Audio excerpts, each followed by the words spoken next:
প্রত্যেক পূজার মণ্ডপের দিকে তাকিয়ে দেখুন, মনে হচ্ছে যেন নর্তকীর নর্তনশালা।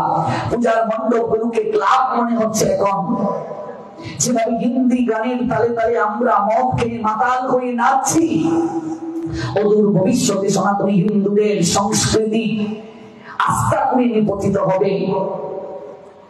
কে জানাবে? আমরা তো কেবল লীলা শুনে শুনে শুনে শুনে আমরা তো ফুটা নয়নের জল দিয়ে চলে যাচ্ছি। কে সমাজকে রক্ষার দায়িত্ব নেবে বলুন? কে এই সমাজ বাস্তবতা নিয়ে সংগ্রাম করবে বলুন?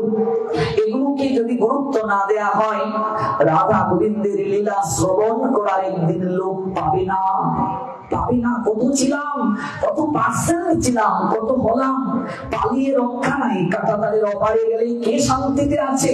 আত্মীয় স্বজন তো কাঁটাতারের ওপারে আছে, জিজ্ঞেস করে দেখো শান্তিতে কতটুকু আছে। পালিয়ে গিয়ে কখনো শান্তি পাওয়া যায় না। গান্ধার থেকে পালালাম, গান্ধার আফগানিস্তান হলো। সব জায়গা থেকেই তো পালালাম, কাশ্মীর থেকে পালালাম, সব জায়গা থেকেই তো পালালাম। পালিয়ে হচ্ছে কি? নিজের জাতিসত্তা, নিজের অস্তিত্ব অক্ষুণ্ণ রাখার জন্য মনোযোগী হওয়া আবশ্যক। যে জাতি ধর্ম থেকে সরে যায়, যে জাতি জ্ঞান থেকে সরে যায়, শিক্ষা থেকে সরে যায়, সে জাতিকে কোনোদিন টিকিয়ে রাখা যায় না। গতিতে জীবন, স্থিতিতে মরণ। প্রত্যেকটা জাতির একটা নিজস্ব গতিধারা আছে। কোন কারণে জাতি যদি তার গতিশীলতা থেকে হারিয়ে যায়, স্রোতহীন নদীর মতো সে অচল হয়ে যায়, অসার হয়ে যায়, প্রাণশূন্য হয়ে যায়। কুসংস্কার সেই জাতিকে গ্রাস করে। কারণ একটা জাতির সামগ্রিক পরিচয় পাওয়া যায় তার ধর্ম আর সংস্কৃতির উপর। পাখি যেমন তার পক্ষপুটের উষ্ণ পরশে শাবক দিগকে লালন করে, মা যেমন আপন মমত্বে বাৎসল্য প্রেমের পাথারে রূপে তার সন্তানকে প্রতিপালন করেন, একটা বিড়াল যেমন অনুরাগের মন্ত্রে দীক্ষিত হয়ে তার ছানাটিকে আঁকড়ে ধরে, একটা জাতিও তেমনি সহস্র সহস্র বছর ধরে নানা উত্থান পতনের ব্যাপক প্রক্রিয়ার ভিতর দিয়ে তার অস্তিত্বকে অক্ষুণ্ণ রাখে এবং স্বকীয়তার বিকাশ ঘটায়। আমাদের সংস্কৃতি, আমাদের সভ্যতা অতি প্রাচীন। এর উপর দিয়ে মাঝখানে কত ঝড় বয়ে গেছে, কত বৈদেশিক সভ্যতা শতাব্দীর পর শতাব্দী এর উপর প্রভাব বিস্তার করেছে। কিন্তু সে সকল বাধা বিপত্তি কাটিয়ে আমাদের সংস্কৃতি, আমাদের সভ্যতা আজও ছিল দণ্ডায়মান। কারণ আমাদের সংস্কৃতি, আমাদের সভ্যতা এমন এক সত্যের ভিত্তির উপর দাঁড়িয়ে আছে যা সব সময় সব যুগের চিন্তাধারার সঙ্গে বুক ফুলিয়ে মাথা উঁচু করে দাঁড়িয়ে থাকতে পারে। আমাদের সংস্কৃতি, আমাদের সভ্যতা ধর্মের উপর প্রতিষ্ঠিত। আর আমাদের ধর্মের নামই সনাতন। ভগবানের অগণিত নামের মাঝে একটা নাম সনাতন। ভগবানের নামই এই ধর্ম। এজন্যই এটি অতীতে যেমন ছিল, বর্তমানে যেমন আছে, ভবিষ্যতেও থাকবে। মাঝে মাঝে দুর্দিন যে আসে নাই তা নয়, এসেছিল, এখনো এসেছে, ভবিষ্যতেও আসবে। তবে মনে রাখবে, যখন অবনতি আসে, ধরণী মা যখন গুমরে গুমরে কাঁদেন অসুরের বিষাক্ত নিঃশ্বাসে, তখনই ভগবান নিজেকে আবির্ভূত করেন। তিনি প্রতিশ্রুতি দিয়েছেন শ্রীমদ্ ভগবত গীতায় স্বয়ং, whenever there is a decline in religious practice or descendant of Bharat and the preeminent rise of religion, at that time I descend myself to deliver the pious and to annihilate the miscreant as well as establish the principle of religion. I myself appear millennium after millennium. তিনি আসেন বটে, কিন্তু তার আশাটা সাধারণ মানুষের মতো নয়। তার জন্মকর্মটা দিব্য। One who knows the transcendental nature of my appearance and activities does not upon a living this body take his birth again in this material world by eternal evolution. তার থেকে বড় জগতে কেউ নাই। অহংকার while there is no true superior to me, everything runs upon me as far as transcendental. এই পৃথিবীতে যত মত দেখতে পাচ্ছেন, পথ দেখতে পাচ্ছেন, জগৎ কিংবা উপরে চিন্ময় জগৎ, সকল কিছু তার থেকে সৃষ্টি। And the source of all spiritual and material worlds, everything emanates from me. The intelligent person perfectly know the hand is in my devotional service and worship me with all their hearts. তার থেকে শ্রেষ্ঠ জগতে কেউ নাই। তিনি অনাদির আদি, তিনি সর্ব কারণের পরম কারণ, তিনি শ্রেষ্ঠ, তিনি সনাতন, তিনি সকল ক্ষমতার অধিকারী।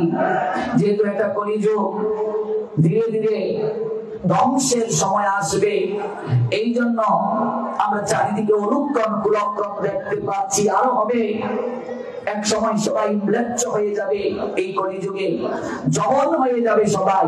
যদি তাই না হয় তাহলে ভগবান তো কল্কি অবতার রূপে আসতে পারবেন না। আমরা যারা এসেছি কলির প্রারম্ভিক সন্ধ্যায়, আমরা অত্যন্ত সৌভাগ্যবান। আমাদের এখনই মনুষ্য জীবন ধন্য করার চেষ্টা করতে হবে, মনুষ্য জীবনকে সার্থক করার চেষ্টা করতে হবে, নইলে হবে না। এই জন্য নিজের সংস্কৃতি সম্পর্কে একটু ধারণা আমরা যেন আমাদের সন্তানদেরকে দেই, নতুবা আমরা কখনো ধ্বংস হওয়ার হাত থেকে সন্তানদেরকে বাঁচাতে পারবো না। মাঝে মাঝে নিজের সন্তানদেরকে সাধু সঙ্গে রাখুন, কোন কোন জায়গায় পাঠান। আমার মা ছোটবেলা আমাকে বলছেন যাও, একেবারে ছোট, আমি বললাম কি করে যাব, কি করে উপজেলায় যাব, একেবারে ছোট। মা বলছেন হারিয়ে গেলে হারিয়ে যাও, হারিয়ে গেলেও অভিজ্ঞতা অর্জন করবে। আজকাল অনেক মায়েরা বাবারা সন্তানদেরকে আঁচল থেকে বের করতে চায় না। এই অভিজ্ঞ স্নেহ একটা সন্তানের জন্য অমঙ্গল। সন্তানকে ছাড়ো, তুমি জ্ঞান অর্জন করবে কি করে? যে আমার সন্তান এখনো কিছুই শিখেনি, মানসিক ভাবে বিকাশ হয়নি, তুমি তাকে বিকাশ করার জন্য কখনো যত্ন নিয়েছো? তুমি তো গান্ধারীর মতো আদর দিতে দিতে দিতে দিতে বাদর বানাচ্ছ। এই জন্য সন্তানকে স্নেহের সঙ্গে শাসনও দরকার। একা একা আমাদেরকে পাঠিয়েছে, যা হারিয়ে গেলে নতুন পথ খুঁজবে, অভিজ্ঞতা হবে, এটা দরকার জীবনে। সন্তানকে ছাড়ো, মুক্ত বিহঙ্গের মতো গগনে উড়িয়ে দাও, তবে সংবাদ রাখো সে যায় কোথায়, তার বন্ধু বান্ধব কেমন। সন্তানের বন্ধু বান্ধব দেখে তার ভবিষ্যৎ বলে দেওয়া যেতে পারে যে সেই সন্তানের ভবিষ্যৎটা কি হবে। আমরা সন্তানদিগকে সাধু সঙ্গে পাঠাতে চাই না। অধিকাংশ মা বাবার মাঝে একটা ভয়, যদি আমার সন্তান সংসার ছেড়ে চলে যায়, আমার সন্তান যদি আমায় না খাওয়ায়। সন্তান তো দায়িত্ব পালন করবে। যে সন্তান মা বাবার দেখাশোনা করে না, দায়িত্ব পালন করে না, সে তো কুসন্তান, কুলাঙ্গার সন্তান। সন্তানের তো দায়িত্ব মা বাবার সেবা করা। এই ধর্ম মধ্যে থাকলে সন্তান মা বাবার প্রতি আরো দায়িত্বশীল হয়, মাকে আরো যথাযথ শ্রদ্ধা করে, বাবাকে আরো যথাযথ শ্রদ্ধা করে। সন্তানকে ঘরে না আটকিয়ে এই বিশ্বটা পাঠশালা, জ্ঞান অর্জনের জন্য তাকে ছাড়ো। বিশ্বজোড়া পাঠশালা মোর, সবার আমি ছাত্র, জানার জন্য প্রয়াসী করো তাকে। পড়াশোনাও করবে, ধর্মীয় জ্ঞানও নেবে, দুটো একসঙ্গে চলবে, কোনটাকে বাদ দেওয়া যাবে না। আমরা রেজাল্ট কম করে বের হইনি, 1.2 পেন এগুলো আমরা পাইনি, পড়াশোনাও করেছি, ধর্মীয় জ্ঞান নিয়েছি, দুটো একসঙ্গে চলবে। এই জন্য জীবনে একটা গার্ডিয়ান দরকার, স্পিরিচুয়াল গার্ডিয়ান, আধ্যাত্মিক শিক্ষক, যে আপনার সন্তানকে জানাবে, বুঝাবে, শেখাবে। মা বাবাই প্রথম শিক্ষাগুরু, তাদের দায়িত্ব, তাদের একটু যত্নবান হওয়া তাদের প্রতি, অর্থাৎ সন্তানদের প্রতি। একটু তাকে মন্দিরে নিয়ে যাওয়া, ভাগবত পাঠে নিয়ে যাওয়া। ছোট সন্তান আপনার গিয়ে তাকেও ভাগবতে নিয়ে আসুন, 2-3 ঘন্টা শুনে যা, পড়াশোনা করতে নষ্ট হবে না। আমার কেমিস্ট্রি পরীক্ষার আগের দিন আমি ভাগবতে গিয়েছি। কাজেই পড়াশোনা কোনোদিন নষ্ট হয় না যদি রুটিন মাফিক কেউ পড়াশোনা করে। আমার এখনো মনে আছে, আমার অনার্সের পরীক্ষা বিকেল বেলা, আমি সকালে পাঠ করে গিয়ে পরীক্ষা দিয়েছি। এটা রুটিন থাকতে হবে জীবনে, রুটিন ছাড়া কিচ্ছু হয় না। রুটিনটা জীবনে খুবই দরকার। আমরা যেভাবে মোবাইলে সময় দিচ্ছি, হোয়াটসঅ্যাপে, মেসেঞ্জারে, ইমোতে সময় দিচ্ছি, মোবাইল আমরা ব্যবহার করছি না, মোবাইল আমাদেরকে ব্যবহার করছে। এই যে আমাদের ব্রেইন কত শতাংশ আমরা ব্যবহার করছি, বাকি সবটাই তো ফাঁকা, সবটাই তো ফাঁকা। কত শতাংশ আমরা ব্যবহার করছি কুকাজে, অকাজে, কুচিন্তায়, কুভাবনায় আমরা সময়টা কাটাচ্ছি। এই জন্য সন্তানকে মাঝে মাঝে সাধু সঙ্গে পাঠান, ভাগবত পাঠে নিয়ে আসুন, মন্দিরে নিয়ে আসুন, নিজের সংস্কৃতি সম্পর্কে ধারণা দিন, নিজের সংস্কৃতির সঙ্গে তাকে অভ্যস্ত করে তুলুন। প্রণাম দিতে তাদেরকে শেখান। আজকাল বহু জায়গায়, বহু বাড়িতে যাওয়ার পরে মা বাবা ডাকেন সন্তানকে, আয় বাবা প্রণাম দিয়ে যা, তখন মা বাবার সামনে সন্তান প্রণাম দেয় না, ছোট সন্তান প্রণাম দেয় না, লজ্জা পান মা বাবা। কেন? কারণ সন্তানকে প্রণাম দেওয়ার অভ্যাস মা বাবা করাননি। আমি নিজে যদি প্রণাম না দিই 3 বেলা ভগবানকে, সন্তান শিখবে কি করে?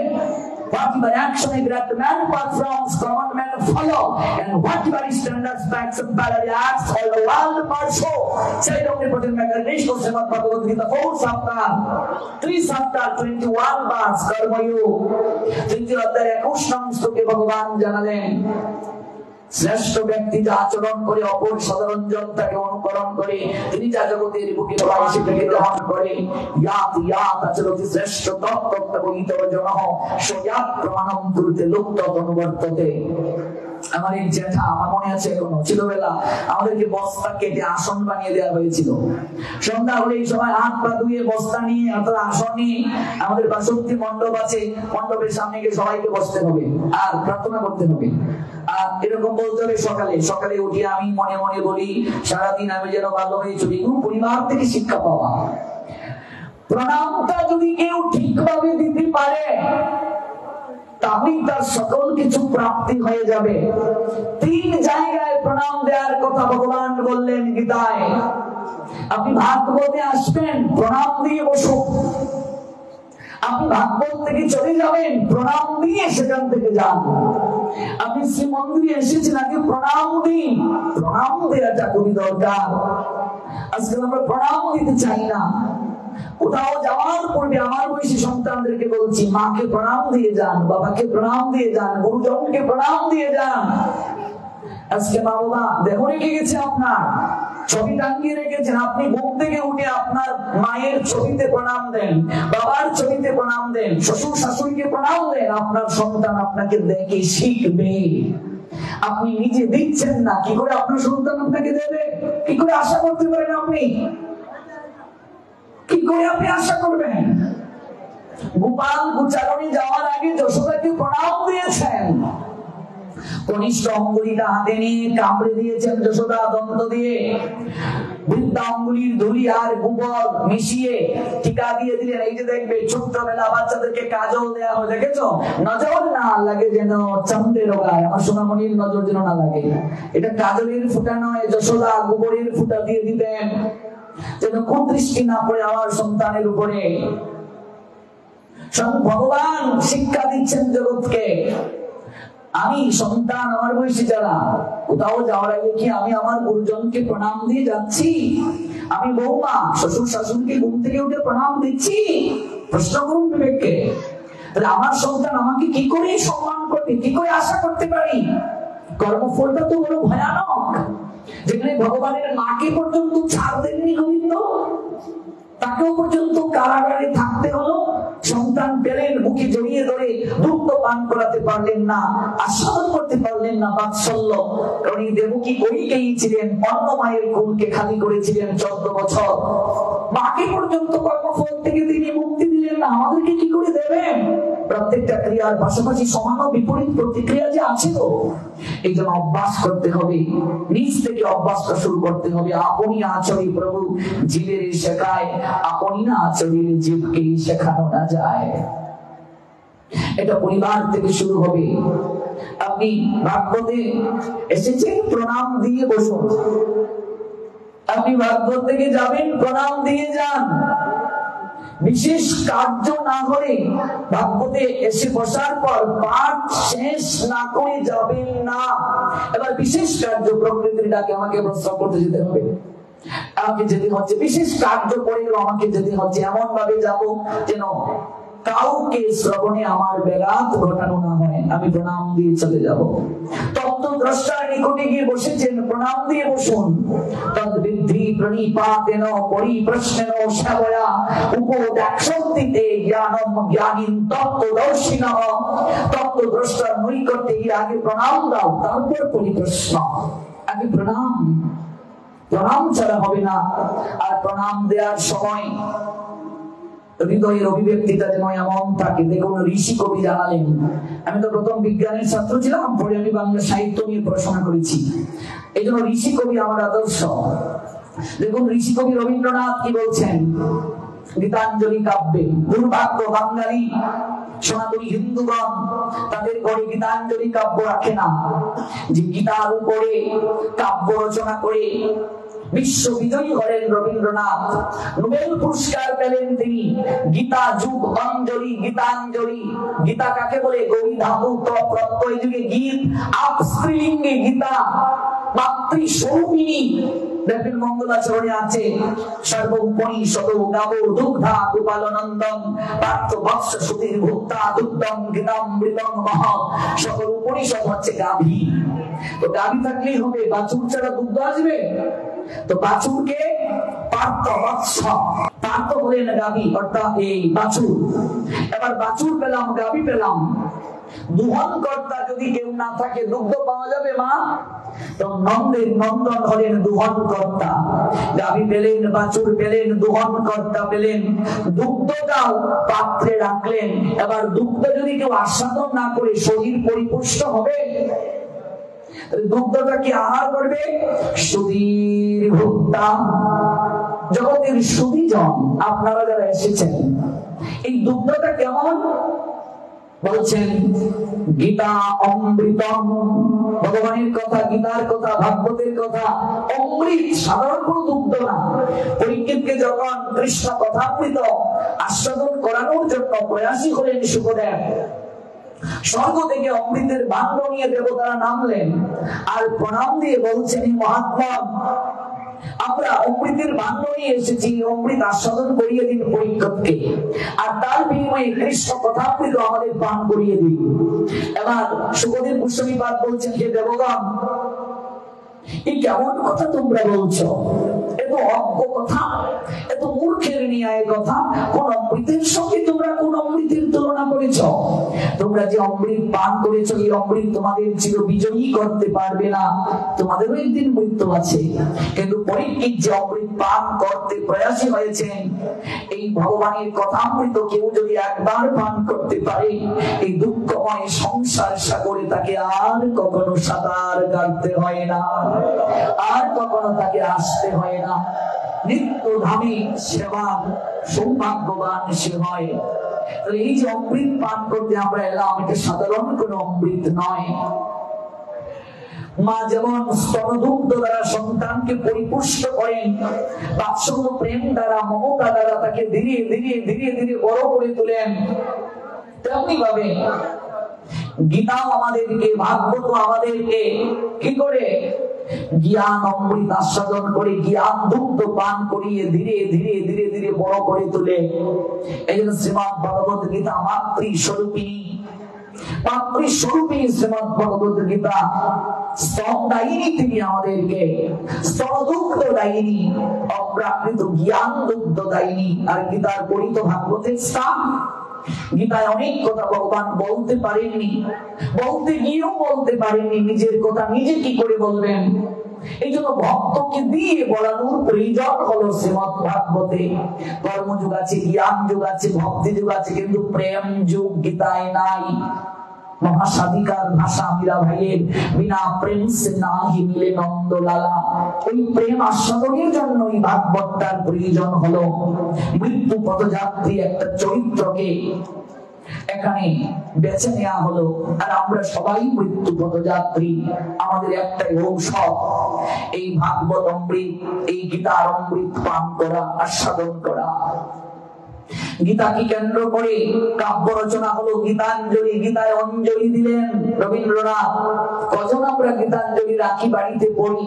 গীতাঞ্জলির এক একটা কবিতা প্রার্থনা, আমাদের হৃদয়ের প্রার্থনা রবীন্দ্রনাথ জানালেন। দেখুন কি বলছেন রবীন্দ্রনাথ প্রণাম দেওয়ার সময়, একটি নমস্কারে প্রভু, একটি নমস্কারে সকল দেহ লুটিয়ে পড়ুক তোমারই সংসারে। প্রণামটা যখন দেব, নমস্কারটা যখন তাকে দেব, সকল দেহ লুটিয়ে পড়ুক। এই সকল দেহটা যেন লুটিয়ে পড়ে। সাষ্টাঙ্গ, সহযোগ অষ্টাঙ্গ, 8টা অঙ্গের সমাহারে দিলাম। এটার আরেকটা নাম আছে দণ্ডবত। এটার কি নাম? অতীব গুরু একটা কথা, গোপনীয় কথা। আপনারা অনেকেই জানেন, হয়তো অনেকেই জানেন না। যারা জানেন না তাদেরকে বলছি, মায়েরা কখনো দণ্ডবত শব্দটা ব্যবহার করবেন না। আমরা অনেক সময় প্রণাম দিয়ে বলি দণ্ডবত, মোবাইলেও বলি দণ্ডবত। কেন? কারণ মায়েরা কখনো সাষ্টাঙ্গে প্রণাম দেবেন না, মায়েরা প্রণাম দেবে পঞ্চাঙ্গে। প্রণাম তো দুই প্রকার, একটা সাষ্টাঙ্গ আর একটা পঞ্চাঙ্গ। সাষ্টাঙ্গ প্রণাম হলো দণ্ডবত, কাঠির মতো শুয়ে পড়া, কিন্তু মায়েরা প্রণাম দেবে পঞ্চাঙ্গে। আগম বাক্য বলছেন জানুব্যাং চৈব বাহুব্যাং শিরসা বচসা ধিয়া পঞ্চাঙ্গাক প্রণামো স্যাত পূজাসু প্রবরাভিম। মায়েরা প্রণাম দেবে পঞ্চাঙ্গে, 5টা অঙ্গের সমাহার। জানুদয়